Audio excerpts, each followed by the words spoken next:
light within my heart, light within my thoughts, light within my words. May one and all and everything, blessed and loved ever be. Welcome. I am Sister Who. With me today on the show, I have my friend Karen Lewis, and the topic we came up with to discuss today was violence and need, which it kind of surprised, for all the reading and learning I've done over the years and everything, kind of surprised me a few months ago when I was pondering this. And it seems to me that violence and need are very close traveling companions. That wherever you have violence, it creates need. And wherever there is need, there's an invitation for violence. And so then the question came to me, if we were to eliminate need, wouldn't we also eliminate the biggest part of any reason for violence? And if we, basically eliminating violence by removing need. But that means being sensitive to every kind of need. Needs for love and belongingness, needs for food, needs for security and safety. Needs for approval and accomplishment. Mm-hmm. For self-fulfillment, for needs for education. There's millions of different kinds of needs that people experience. The point is not, I have a list of 1,000,000 needs I have to meet, this is overwhelming. The point is developing a relational style where we are always responding to each other's needs. And it's, kind of that many hands light work sort of principle, that if we're all dealing with whatever needs land in front of us, a whole lot of needs are going to get met, and the volume of needs in the world as a whole is going to drop, and in all likelihood the level of violence in our world will drop. And so some of the ways to look at the origin of needs is how power is distributed, how what is distributed? Power. Power, okay. Within a society, within a family, that alters a person's needs because of... Which raises the question, is power the third element that kind of forms the trinity with the two? Can you have violence and need without power? And can you have power without violence? And can you have power without need? Interesting. To ask the question both ways. I can see how, with violence, there'd always be a power dynamic involved. Somebody having more power than somebody else.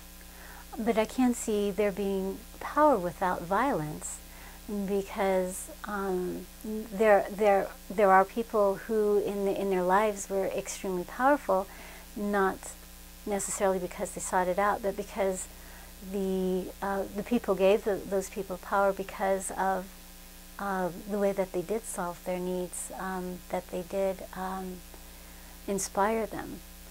And those people... Can you think of an example of someone who is powerful without violence? Buddha, Gandhi. Okay. For two. Desmond Tutu. So their ideas were where they put their power. Their embodiment of their ideas. Okay. See, and in both cases, I would say you also have the dynamic of love. Ah, yes. And it seems to me, the saying goes, power corrupts and absolute power corrupts absolutely. The only exception to that I've ever been able to come up with is the power of love. And the power of love is the one power that places all other powers into appropriate balance. And you absent the power of love, and all the other powers go out of balance and begin becoming violent and destructive. When there is the love, there is no need for the violence. See, in Gandhi, Buddha, Jesus even, love was front and center for all of them. And I wonder, I suppose one could build a very strong case for saying that because of the power of love within them, whatever other power they came to have did not corrupt them. If they had not had the power of love, it's entirely possible they could have turned into just another politician. And it seems that for many people that start out with good intentions, at some point, there is some kind of corrupting influence. They lose sight of that love and its possible potential results, and so. Which raises an interesting question I don't think will ever be tested, because I'm a little bit too realistic to be that naive. If one of the requirements for nomination to political office, state or federal in the United States, was you must be able to demonstrate the power of love, the radical shift that would occur in the administration of this country. And then of course we get into what would constitute evidence of the power of love. How many people have to testify on your behalf that you're a genuinely loving person, and so forth. But I find it fascinating that many people are indeed well aware when someone is in their personal life if that person is truly loving or not. On the other hand, many people confuse love with charisma or charm. Yeah, that's true too. I guess if I were to nominate an example of a politician who demonstrates and continues to demonstrate the power of love, I would say former President Jimmy Carter. And the best evidence I could point to is his involvement with international peacekeeping and through the Carter Foundation and the Habitat for Humanity organization. Since, that as a retired president, he is out with a hammer building people's houses. Mm-hmm. I think that's phenomenal. If I don't know of a single other politician that's followed his example. Not in quite that way. Nonviolent conflict resolution, I think, would also be a good indicator if someone has had a history of that in their lives. Mm-hmm.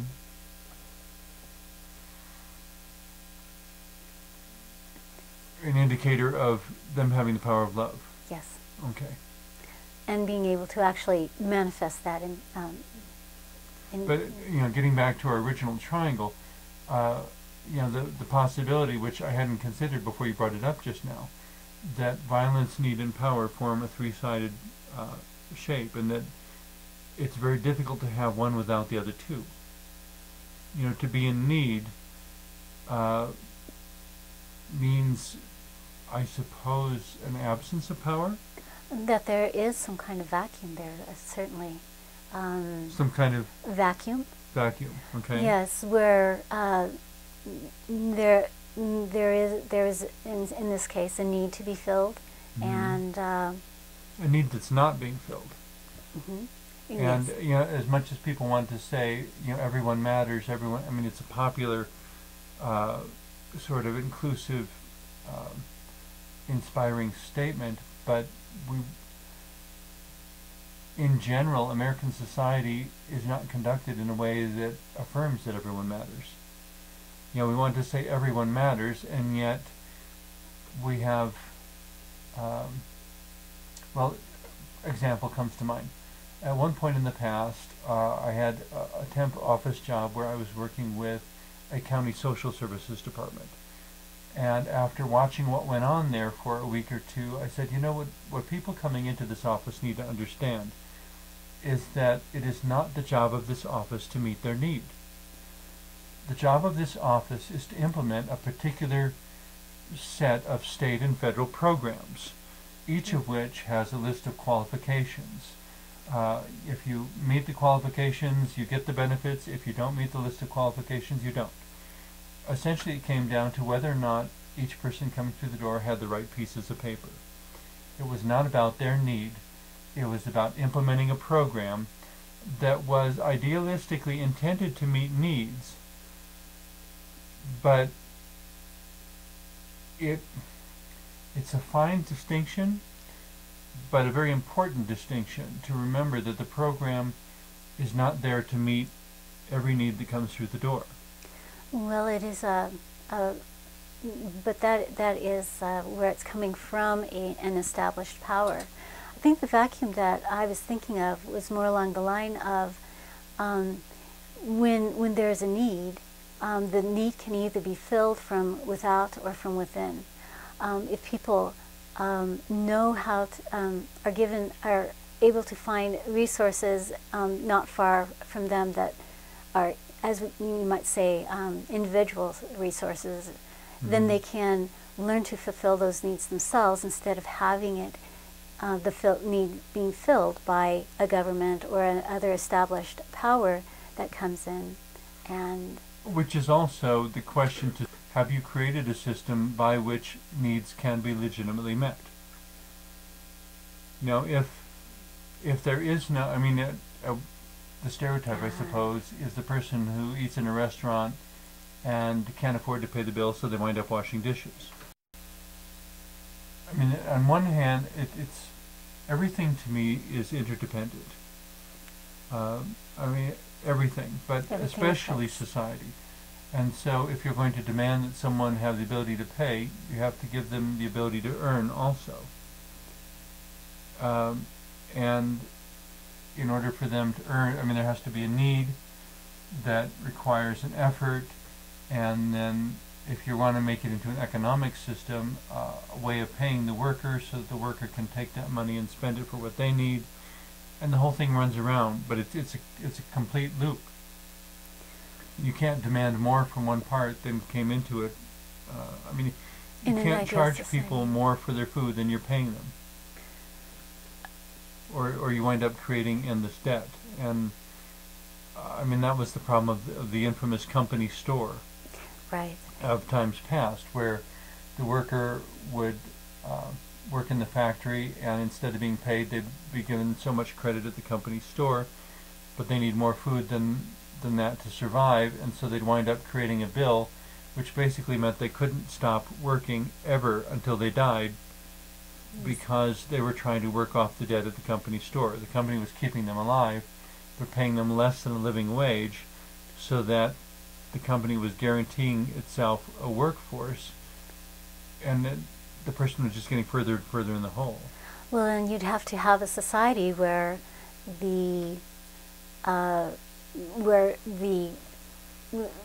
is some kind of basis where there is enough foresight that they could put that things could be arranged so that people could be in professions distributed, so that everyone would have the means at a certain level. You would have to have a certain type of base, a certain type of way of adjusting, so that everyone could have their needs met. And it seems to me an obvious point of common sense in all of that is that you couldn't have people who are hoarding their resources. Because any time somebody wanted to live a little better than everyone else, or have a more expensive car, or a bigger house, or something that was purely luxury and not necessary, that would take money away from some other place, and somebody would be homeless, hungry, etc. Well, but I would say that the economic model of having people create a living doesn't truly work, because people who are very much attracted to physical goods, they're not the ones that truly have a fulfilled life. They know that people who have been very wealthy don't necessarily have a better quality of life beyond a certain point than people who are able to have their needs met. It seems to be about the same in both cases, but everyone, I feel, indeed should have their needs met. Once one gets beyond those basic needs, then we have the other types of satisfactions that give meaning to life, and then the over hoarding becomes irrelevant. Would it be accurate then to say that power increases at the expense of both violence and need?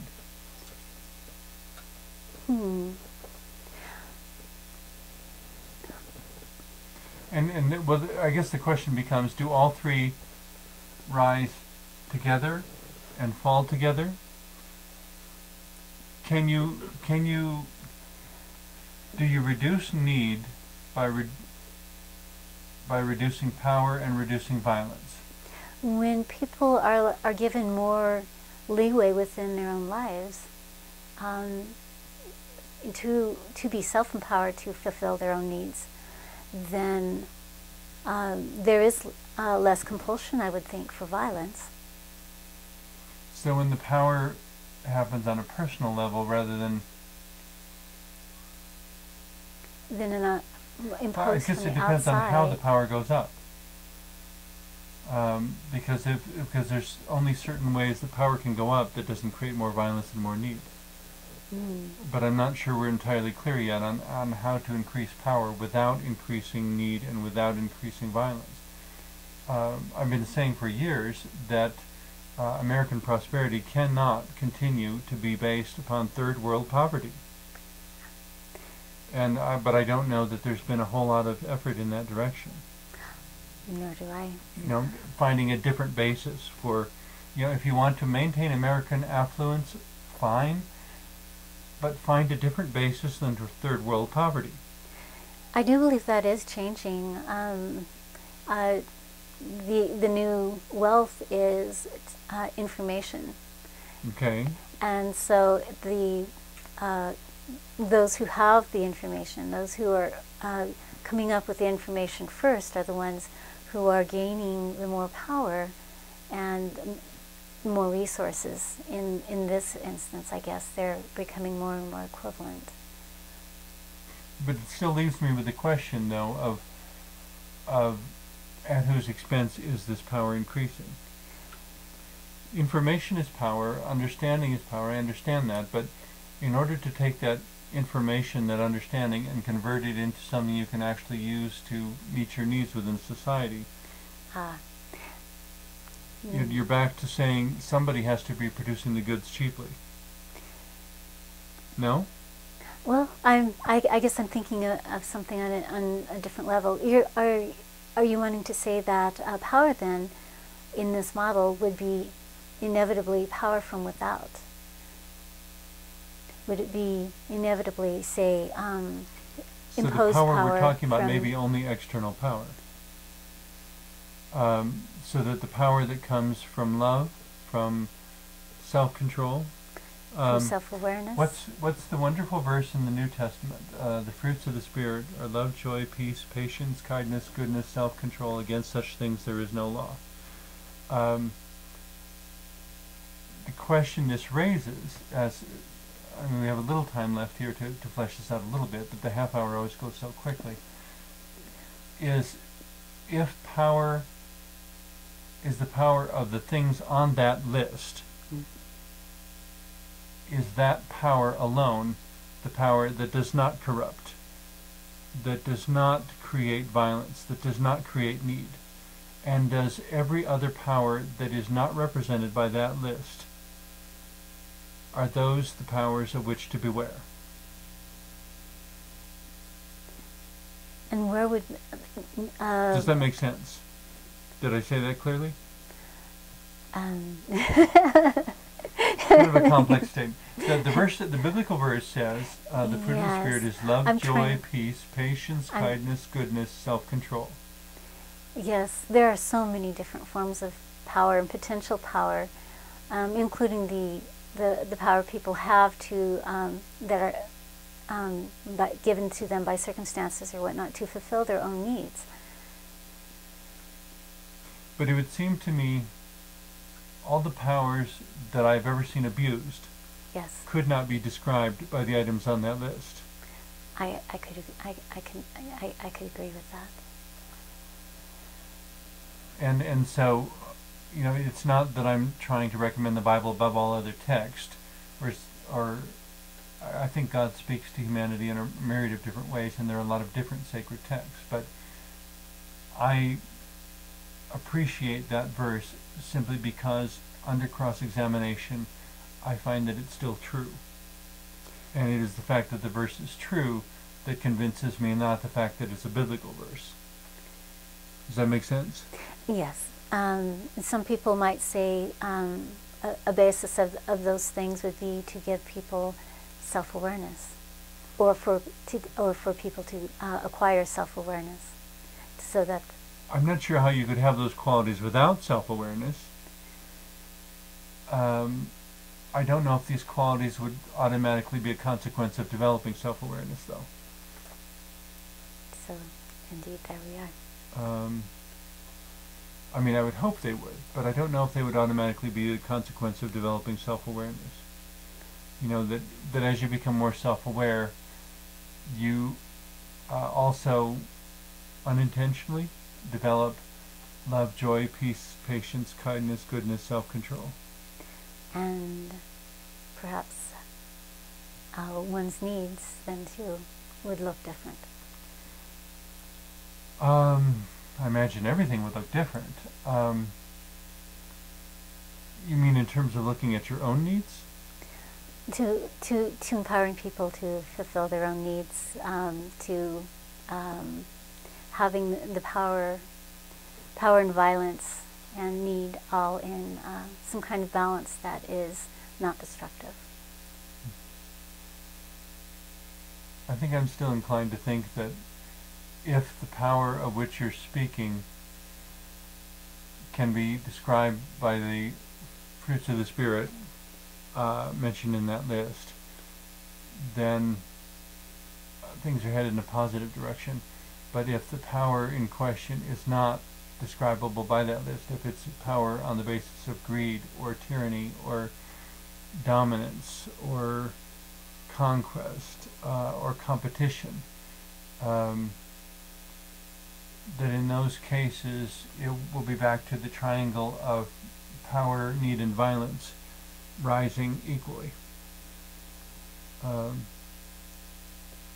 as soon as you're talking about power that is not part of that list of qualities, it carries with it violence and need. And need and violence become inseparable to some degree, I guess, from that kind of power, it would seem. All of which is wonderfully out there, but as we come down to the end of our show, how does anyone who's watching deal with this in their own life? It would seem to me, seek your power in those qualities: love, joy, peace, patience, kindness, goodness, self-control. That's where to look for the power, because if you find it anywhere else, it could destroy you. Indeed. Final comments you'd like to offer on this discussion? I hope that one day we find the inner wisdom to, as a society, as a world, to meet the needs of all without having that cycle, that rising needs, so each person's needs can be met and without violence. Yeah, and to really live like everyone matters. And I guess my final comment would be that I hear a lot of people calling for peace while wishing to remain uninvolved in meeting others' needs. How one lives one's life is how one comes into power. And if you come into power through the power of love, and you remain with the power of love, it seems to me that most other things will fall into place appropriately. That's my feeling. Thank you for being with me for this challenging discussion today. Thank you for having me.